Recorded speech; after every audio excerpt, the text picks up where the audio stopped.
संतोष मिश्रा जी के यहाँ पहला लड़का हुआ तो पत्नी ने कहा, बच्चे को गुरुकुल में शिक्षा दिलवाते हैं। मैं सोच रही हूँ कि गुरुकुल में शिक्षा देकर उसे धर्म ज्ञाता पंडित योगी बनाऊंगी। संतोष जी ने पत्नी से कहा, पंडित्य पूर्ण योगी बनाकर इसे भूखा मारना है क्या? मैं इसे बड़ा अफसर बनाऊंगा ताकि दुनिया में एक कामयाबी वाला इंसान बने। संतोष जी सरकारी बैंक में मैनेजर के पद पर थे।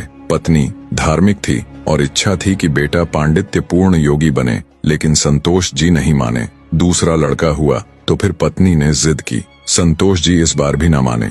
तीसरा लड़का हुआ, पत्नी ने फिर जिद की, लेकिन संतोष जी एक ही रट लगाते रहे, कहाँ से खाएगा, कैसे गुजारा करेगा, और नहीं माने। चौथा लड़का हुआ। इस बार पत्नी की जिद के आगे संतोष जी हार गए और अंततः उन्होंने गुरुकुल में शिक्षा दीक्षा दिलवाने के लिए वही भेज ही दिया। अब धीरे धीरे समय का चक्र घूमा। अब वो दिन आ गया जब बच्चे अपने पैरों पे मजबूती से खड़े हो गए। पहले तीनों लड़कों ने मेहनत करके सरकारी नौकरियां हासिल कर ली।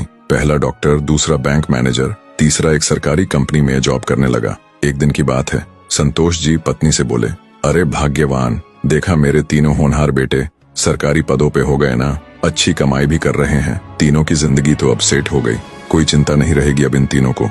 लेकिन अफसोस, मेरा सबसे छोटा बेटा गुरुकुल का आचार्य बनकर घर घर यज्ञ करवा रहा है, प्रवचन कर रहा है। जितना वह 6 महीने में कमाएगा उतना मेरा एक बेटा 1 महीने में कमा लेगा। अरे भाग्यवान, तुमने अपनी मर्जी करवाकर बड़ी गलती की।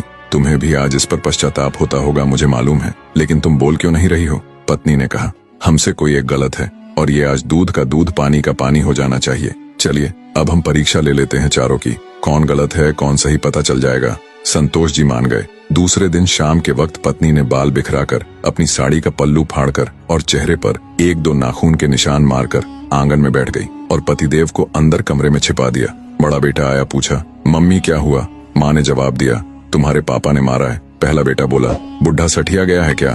कहाँ है, बुलाओ तो जरा। माँ ने कहा, नहीं है, बाहर गए हैं, आए तो मुझे बुला लेना, मैं कमरे में हूँ, मेरा खाना निकाल दो, मुझे भूख लगी है। ये कहकर कमरे में चला गया। दूसरा बेटा आया और पूछा तो माँ ने वही जवाब दिया। दूसरा बेटा बोला, क्या पगला गए हैं इस बुढ़ापे में? उनसे कहना चुपचाप अपनी बची खुची जिंदगी गुजार ले, आए तो मुझे बुला लेना, और मैं खाना खाकर आया हूँ, सोना है मुझे, अगर आए तो मुझे अभी मत जगाना, सुबह खबर लेता हूँ उनकी। ये कहकर वो भी अपने कमरे में चला गया। तीसरा बेटा आया, उसने भी पूछा तो आग बबूला हो गया। इस बुढ़ापे में अपनी औलादों के हाथ से मार खाने वाले काम कर रहे हैं, उन्होंने तो मर्यादा की सारी हदें पार कर दी। यह कहकर वह भी अपने कमरे में चला गया। संतोष जी अंदर बैठे बैठे सारी बातें सुन रहे थे। ऐसा लग रहा था कि जैसे उनके पैरों के नीचे से जमीन खिसक गई हो और उनके आंसू नहीं रुक रहे थे। किस तरह इन बच्चों के लिए दिन रात मेहनत करके